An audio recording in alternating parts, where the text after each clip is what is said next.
yo soy Carlos Zuza, trabajo en una empresa de arqueología. Nos dedicamos a la arqueología de gestión. Igual mucha gente no sabe, pero es la arqueología que se dedica a vigilar las obras que se realizan por ahí, donde hay movimientos de tierras y allí donde puede haber restos arqueológicos, ¿no? Pues se debe hacer un estudio arqueológico de estos restos, siempre en aras a la preservación de los restos.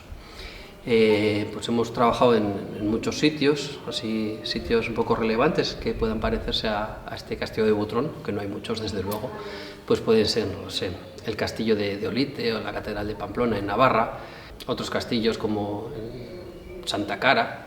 Bueno, nosotros venimos de Navarra, por eso son un poco todas referencias de allí, castillos de Santa Cara, el Cristo en Caparroso. Y como os decía, es arqueología de gestión. Aquí se está haciendo unas obras de rehabilitación y, como veis, los suelos están levantados y todo aquello que vaya, toda la parte de la obra que vaya a incidir en el subsuelo, donde pudieran aparecer restos, se hacen bajo seguimiento arqueológico.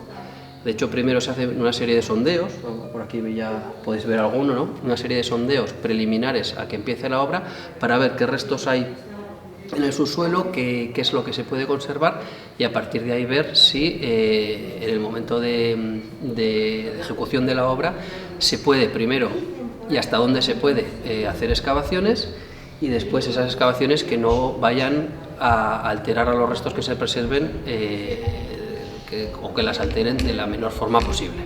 Entonces esto es un poco el resumen de lo que sería nuestro trabajo. Aquí se levantó en el patio de armas, que es la zona donde se ha excavado más, que es simplemente se excava para meter servicios. Esto va a estar habitado, entonces se harán unas zanjas pues, para meter agua, luz, gas, etcétera, ¿no?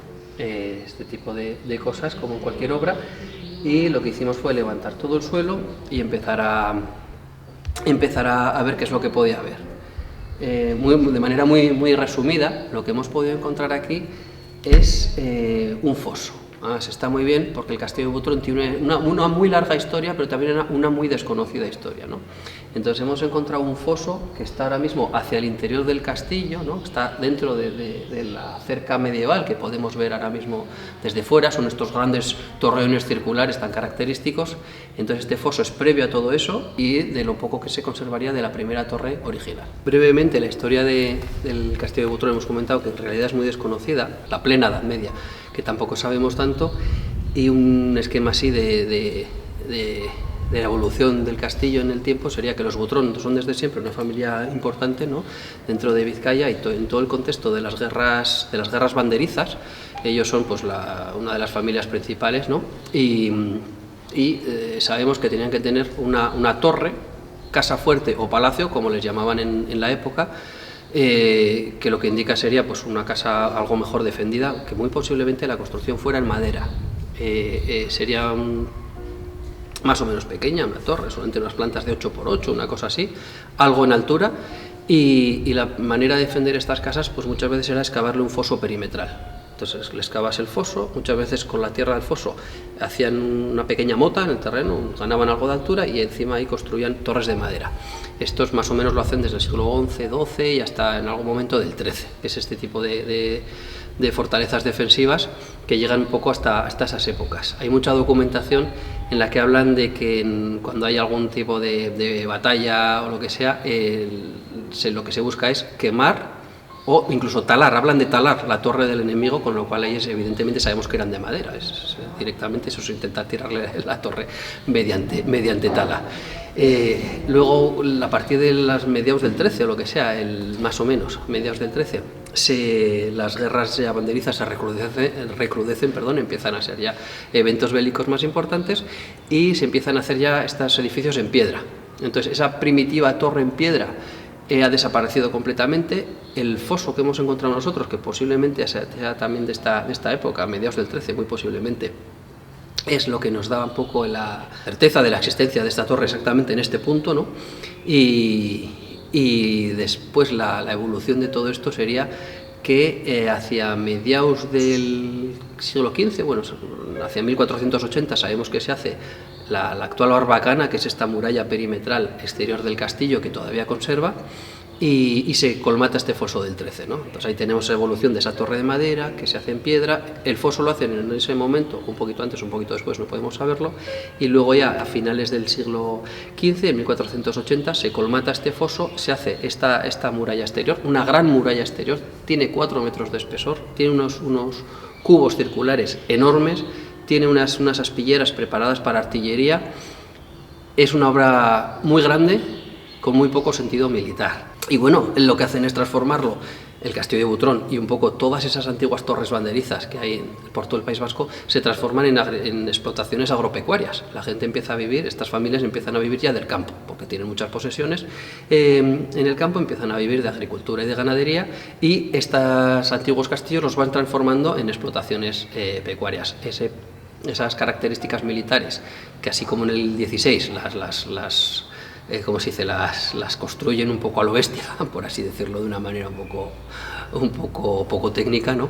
Luego ya se van declinando, bueno, y el futuro de todo esto es que muchas de esas torres, que la gran mayoría acaban desapareciendo, se van transformando simplemente en caseríos, y en esta de Butrón, por ejemplo, tenemos fotografías todavía del 19, donde se conservaba una gran torre de piedra, que en la siguiente etapa del castillo, a finales del 19, hacia 1870, 75, no recuerdo exactamente, el arquitecto Francisco de las Cubas transforma todo el castillo completamente para crear el gran castillo de Butrón que conocemos hoy en día, que responde un poco a la moda de la época, que era intentar recrear de una manera pues así bastante fabulosa, ¿no?, la arquitectura medieval.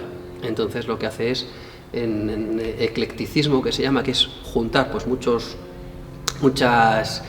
características de distintos artes medievales, juntarlos todos y hacer una arquitectura nueva como esta. Entonces una arquitectura desde luego pues muy bella y espectacular. Lo mismo, función defensiva ya en el 19 evidentemente no tiene ninguna, porque lo que prima ya es la espectacularidad y la belleza. En un sitio histórico como este, cuando van a empezar unas obras, evidentemente puede haber restos arqueológicos. Entonces, lo típico que mucha gente dice, pues empiezan las obras, ven una piedra rara, entonces avisan y tal. Eso, bueno, eso se hacía antaño, hace ya muchos años. Ahora hay una ley específica de patrimonio que ordena un poco cómo se hacen estas cosas, siempre velando por la preservación del patrimonio, ¿no?, en este caso el arqueológico. Se hace todo el estudio previo, como os he comentado antes, que había una serie de sondeos que ya se hacen de manera preliminar para ver qué se puede excavar, hasta dónde se puede llegar, qué es lo que hay que documentar, ¿no?, de manera previa a abrir un poco pues todo el melón, por así decirlo, ¿no?, pues como aquí que se iba a levantar todo el patio de armas, pues para ver si es posible meter esos servicios o hay que meterlos por otro lado o lo que sea, y como en todo aquí lo que interviene es esa legislación, esa ley de patrimonio. El castillo de Butrón es un BIC, bien de interés cultural, además proviene de ser patrimonio nacional, es una de las joyas de Vizcaya, ¿no?, si estamos hablando de patrimonio histórico y también en este caso arqueológico. Entonces goza por supuesto de la máxima protección legal. Cuando se está realizando el proyecto de intervención ya se prevé también la participación de arqueólogos, se prevé también que haya unos seguimientos, estos sondeos previos, etcétera, etcétera, para que lo que pueda haber no sea una sorpresa dentro de la obra cuando ya empieces a excavar, lo primero, en aras a proteger el patrimonio, como repito muchas veces, sino también cosas que puedan salir para conocer la propia historia del edificio, esa historia del edificio que pueda aportar además al resultado final, si hubiera algo que mereciera la pena que fuera significativo dentro del edificio, que incluso se pudiera quedar a la vista, ¿no? Y todo esto evidentemente se hace, lo hacemos arqueólogos evidentemente, y se hace de la mano de patrimonio histórico, en este caso de la Diputación Foral de Vizcaya, del Departamento de Cultura, donde todos los pasos que se dan es siempre bajo sus pautas. ¿Por qué? Porque es patrimonio, es un bien público, entonces desde un organismo público, en este caso de la Diputación Foral, ya os digo, quien dictamina las pautas de qué se puede hacer, cómo se puede hacer y la manera de proceder, ¿no?, a hacerlo. Y de hecho se hace un proyecto propio arqueológico para describir muy bien todo lo que haya que hacer, que Cultura lo estudia y luego se ejecuta. Entonces está todo lo que se vaya a hacer, está todo muy ordenado, muy planificado desde el primer momento. Cuando llegamos a la obra, pues hay que hacer ya la ejecución material de la excavación, ¿no?, de la intervención arqueológica, y lo que se aplica es siempre una metodología muy estricta. La metodología en este caso es, primero, levantarlo, en este caso vamos a explicar, ¿no? Ya que estamos en Motrón, es un ejemplo, levantar los suelos que haya, ya con presencia de arqueólogos, porque a partir de ahí empezamos a documentar. Esto es ir tirando de un hilo y a partir de entonces, como si fuera una especie de árbol genealógico, ¿no? Ver un poco en la tierra qué es lo que existe. La metodología de trabajo arqueológica se llama, bueno, es un método Harris que se llama, y es estratigráfica. ¿Qué quiere decir? La tierra conserva distintas capas de terreno, muchas veces son casi siempre aportes que el ser humano ha hecho y que sobre todo en un contexto de esto de una gran obra tienen que ver con fases de construcciones. Entonces, aportes de tierras, de escombros, a veces vertederos de basuras de un momento de uso, ¿no? Eso hay que excavarlo todo de manera individualizada. Cada estrato se va excavando de manera individualizada porque cada uno responde a una intención, puede ser una construcción o un vertedero, o como hemos dicho, o cualquier otro elemento, y sobre todo cada uno es de una época muy concreta y muy diferente. No se trata de sacar tierra y ver qué tenemos ahí dentro, sino excavar muy despacito, que cada capa de terreno nos hable de su época y a partir de ahí ir remontando la historia y terminar conociendo muy bien qué es lo que ha pasado aquí. Hay un ejemplo que se dice siempre, que excavar en arqueología es como leer un libro que es único y que cada vez que lees una página esta se destruye, ¿no? Entonces tienes que apuntar y anotar perfectamente todo lo que se dice ahí, porque si no es una información que se va a perder para siempre. Es una analogía, ¿no? Un poco que podemos hacer con una excavación arqueológica, que es lo mismo. Cuando retiramos una capa de tierra, esta no va a volver, pero esa capa de tierra es como la hoja del libro, nos está dando muchísima información y tenemos que ir apuntando muy bien todo. Por eso se localiza cada pieza que va apareciendo, se levantan muchas planimetrías, se realizan fotogrametrías. Fotogrametrías son, ahora hay unas técnicas espectaculares que nos permiten hacer, por ejemplo, objetos en 3 dimensiones de todo. El patio, por ejemplo, está entero, hemos hecho un objeto 3D de todo el patio, donde se puede documentar perfectamente que tenemos un foso, una antigua barbacana, podemos tener allá las cotas, las dimensiones de todos estos elementos, incluso de todos los estratos que los configuran, ¿no? Y esta es una información preciosa porque nosotros ahora recogemos toda esta información en campo y la podemos estudiar, pero queda a futuro para que con futuras técnicas, con futuras otros arqueólogos, otros historiadores que vengan en el futuro con mayores y mejores conocimientos, lo puedan volver a estudiar a sí mismo. Aunque haya desaparecido en parte las zonas donde ya hemos excavado, no podemos volver a poner la tierra ahí tal y como estaba, pero sí que hay todo un banco de datos en el cual pueden ellos ir tirando y sacar otras conclusiones, ya os digo, con nuevas técnicas y con mayores conocimientos, porque al final la historia es una acumulación de conocimientos y cada uno va aportando su granito de arena, no su pequeño ladrillo, para que podamos ir avanzando en este sentido. El proceso de trabajo, de excavación, de mover tierra, pues por un lado puedes necesitar a veces desde alguna pequeña máquina excavadora, porque tienes primero unos grandes acumulaciones de tierras, de vertidos muy modernos, por ejemplo, que quitarlos a pico y pala no tendría ningún sentido, siempre con cazo de limpia, sin dientes y con seguimiento arqueológico para retirar esas capas que también se documentan, por muy modernas que sean, para retirarlas con muchísimo cuidado, y luego pues comienza la excavación arqueológica. A veces hay que meter alguna pequeña azada, picos, palas, y luego pues muchas veces paletín, una escoba, una pequeña pala, porque se trata ya de ir con mucho cuidado separando las capas del terreno que hay, ¿no? Quiero decir que ¿cómo se dice? El momento concreto ya de meterse a excavar, pues es una cosa sencilla en el fondo. Tirar mucho al final de paletín, que esta es la gran herramienta del arqueólogo, siempre. Luego la documentación, se levantan planos, tirando de metro, con papel, con portaminas y con escalímetros, ¿no? Haciendo todo, y luego, como os he comentado antes también, las fotogrametrías, que son estas nuevas técnicas de trabajo que nos permiten documentar perfectamente los restos que vamos sacando, además de una manera muy fiel. Con las fotogrametrías lo que puedes hacer son objetos en 3 dimensiones digitales, que lo que puedes hacer es volver sobre ellos, ahora, por ejemplo, no haría falta tomar todas y cada una, por ejemplo, de las medidas y de las cotas de cada piedra. ¿Por qué? Porque en la fotogrammetría a posteriori puedes volver y hacerlo. Quiero decir, te permite medir, te permite coger alturas de piedras, porque luego estas fotogrametrías se geolocalizan, se les da unas coordenadas, con lo cual van a estar en su sitio siempre, y puedes volver, por ejemplo, a tomar una cota sobre el nivel del mar de una piedra concreta, de un estrato, etcétera, etcétera.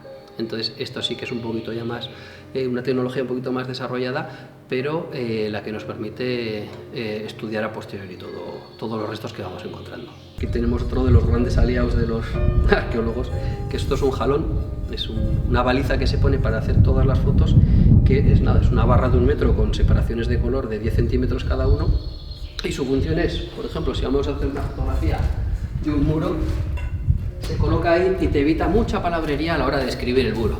Quiero decir, ya no habría que decir que el muro tiene ciertas dimensiones, lo que sea, porque en una foto ves perfectamente lo que es 1 metro y te haces una idea perfecta del resto arqueológico como es. Claro, imaginaros que hay que hacer fotos de todo y se puede hacer fotos pues desde una pequeña pieza de cerámica o de una piedra que tiene algún elemento hasta de una muralla completa, ¿no? Entonces con el jalón estás viendo qué tamaño tiene esa piedra, qué tamaño tiene esa cerámica y qué tamaño tiene esa muralla. Es un estándar internacional, además, se pone siempre este tipo de jalones en todas las fotografías, y así es la manera más correcta de ver de un vistazo el volumen y el tamaño de las cosas. Hay cosas que la gente no sabe, ¿no? Y muchas veces te lo preguntan en las obras y tal. ¿Qué pasa si me encuentro andando por el campo o en mi huerta o lo que sea, un resto arqueológico, ¿no? Entonces, la respuesta es muy fácil. La primera, y lo siento, es que no es tuyo. Todo resto arqueológico es un bien público. Quiero decir, el dueño último, por así decirlo, es la administración, de la comunidad autónoma o el Estado, depende ya de legislaciones, ¿no? Pero a fin de cuentas nos corresponde, nos pertenece a todos nosotros, ¿no? Con lo cual, por eso es un bien público.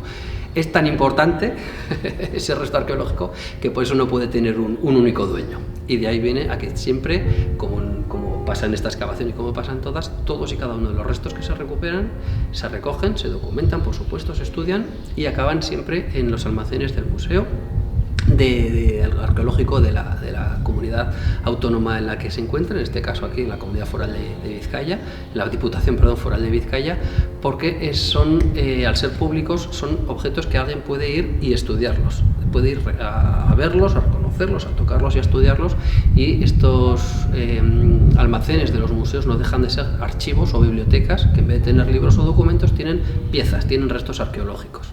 Entonces, si lo que hablábamos, ¿no? Si tú estás en el campo y te encuentras un resto arqueológico, o en tu huerta, en un terreno de tu propiedad, te encuentras un resto arqueológico, no es tuyo. ¿Cómo proceder? Lo mejor es, como si fuera la escena de un crimen, no tocar nada.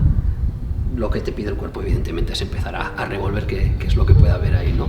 Entonces, lo mejor sería no tocar nada y avisar inmediatamente, buscar el teléfono del Departamento de Cultura. Todos los departamentos de cultura tienen siempre su sección de arqueología, y que vaya ya un técnico arqueólogo de la Diputación, Gobierno, etcétera, etcétera, lo que tenga cada comunidad, que vaya a reconocerlo, porque la manera de reconocerlo es ver que efectivamente es un resto arqueológico.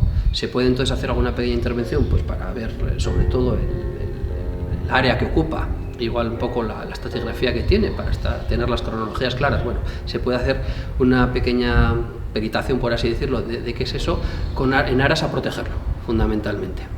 Todas las administraciones tienen una carta arqueológica, localizados en un plano todos los yacimientos que se van conociendo. ¿Por qué? Precisamente para, si el día de mañana se prevé una obra que vaya a tener un movimiento de tierras por la zona, para que se hagan todas esas intervenciones previas para proteger los restos. Ejemplo, nos encontramos unas cerámicas prehistóricas en no sé dónde, se delimita muy bien todo el terreno donde aparecen, eso se queda recogido en un plano, y el día de mañana, si por ahí va a pasar una carretera, ¿qué se hace? Se desvía esa carretera pues por el campo de al lado para que no tenga ninguna incidencia, o si la carretera tiene que pasar por ahí, se excava de manera previa a las obras todo, se hace una excavación arqueológica integral, se recupera absolutamente todos los restos para que cuando pase la carretera no se destruya nada. Todo lo que se vaya a destruir, todas esas tierras que se vayan a mover, ya se haya catalogado todos los restos y recuperada toda la información. Una de las curiosidades que hemos encontrado aquí en el castillo de Butrón son estos agujeritos que están aquí en una parte de la jamba de la portada principal de acceso, y estos agujeritos corresponden a disparos. Ya ven, estas formas suelen ser típicas de balas esféricas que se utilizan desde el nacimiento de la artillería hasta más o menos finales del siglo XIX, cuando ya se empiezan a hacer balas apuntadas. El tamaño de los agujeritos ya lo pueden ver, son pues unos 5 o 6 centímetros los mayores y tal, y esto es el vaciado que provoca la bala con el impacto. No podemos saber qué ha pasado aquí, pero sí que varios tiros juntos en una pared, en una fortaleza aislada un poco en el campo, pues pudieran responder desde algún fusilamiento, no sé yo, a ir haciendo puntería también, porque a veces buscamos explicaciones muy elevadas o muy rimbombantes y a veces pues puede ser también la cosa más simple y más pedestre del mundo, que puede pasar perfectamente. De hecho, yo creo que no lo sabremos nunca, ¿no? Pero no deja de ser otro de estos elementos un poquito a destacar. Un fusilamiento, una diana improvisada, no lo sabremos nunca, pero bueno, sí que es verdad que es sintomático que justamente en la puerta principal de este gran castillo tengamos aquí una serie de tiros que por supuesto hay que hablar de ellos, hay que también que destacarlos. Hola, yo soy María, soy arqueóloga profesional, me he especializado sobre todo en el campo de la topografía y arqueología del paisaje y bueno, así un poco en resumidas cuentas de mi trayectoria profesional, pues he estado moviéndome por toda España. He tenido varias direcciones en Extremadura, he tenido bastantes intervenciones en diferentes puntos de la península y bueno, ahora he acabado aquí en Butrón haciendo así un poco las labores de restauración y arqueología en el castillo, en el patio de armas, como ya os habrá comentado mi compañero. Y bueno, la verdad es que esta intervención me ha parecido muy interesante, ha estado muy chula. Nos ha salido pues el foso antiguo, creemos que en su momento original sería el siglo XIII, luego se amortiza un poco más adelante, siglo XV y XVI, pensamos por el tipo de tejas que nos aparecen, que son así unas tejas con una curvatura, y luego el muro que nos aparece así atravesando el patio de armas, que bueno, os señalo ahí porque está ahí, pues nada, es el muro original de la barbacana, que se usaría como método defensivo para el foso, que está así cortado de nube, que luego se lo puede enseñar como en el sondeo que está aquí. Ahí se ve el corte de nube en el geológico. Pensamos que todo el foso fue amortizado en un primer momento, en una primera fase, todo a la vez, ya que no hemos encontrado ningún estrato así más de relleno entre medias del geológico propiamente dicho y el relleno del foso. Luego también muy interesante, o al menos a mí me ha gustado mucho, es que hemos localizado ahí debajo del umbral principal el suelo original, y bajo el suelo original continúa habiendo foso. Y bueno, eso ha estado muy bonito también.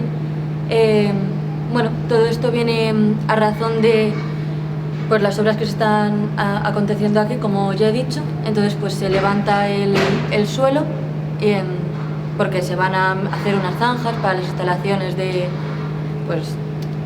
todo lo que se hace en el castillo de instalaciones, que no sabría decir. Y nada, pues como había que ir vigilando esas zanjas, pues ha salido todo esto que acabo de comentar. Y luego lo último que ha salido son estas piedras que tenemos aquí abajo, que como no y como siempre pasa, ha salido en el último momento. Y bueno, como podemos ver, lo más interesante de este sondeo son las zanjas de cimentación del muro actual que vienen por aquí. Están muy bien porque están cortando al foso, que es el estrato negro. Y bueno, esta acumulación de piedras que hay aquí, pues seguramente no sea más que un vertido de piedras, pero por si acaso lo hemos limpiado y documentado para tener la seguridad de que no es nada. Vale, pues en una primera fase de esta intervención, pues todas las baldosas que había en el suelo del castillo, que venía más o menos a esta altura, se ve por la sombra de tierra que hay, pues por aquí venían todas las losas. Y lo que hemos hecho con esas losas ha sido numerarlas por columnas y filas y han sido guardadas debidamente catalogadas y ordenadas para luego volver a reponerlas exactamente en el mismo sitio donde estaban. De esta forma, después de toda esta intervención, de haber instalado las instalaciones, volverá a quedar el suelo exactamente tal cual estaba y todo volverá a su estado original. Habiendo restaurado las losas que se rompieron. Pues bueno, esta es la barbacana de la que os he hablado antes, o sea, el muro de la barbacana de la que he hablado antes, que está apoyando directamente en este suelo geológico, que bueno, es esta que se distingue muy bien porque es pura mantequilla. Y luego, aunque aquí ya está sucio porque ya estamos muy avanzada en la intervención, vemos claramente dónde acaba el geológico y comienza el foso, que sería esta tierra así más de color negro, con muchas vetas de carbón, con arcilla así disgregada. Pues todo este nivel sería de foso haciendo aquí contraste con el geológico, que se ve muy bien cómo va por aquí, ¿no? Y bueno, pues esto que os he enseñado aquí es eso que baja aquí en el sondeadito que hicimos a máquina y que también se ve aquí en el fondo de la arqueta.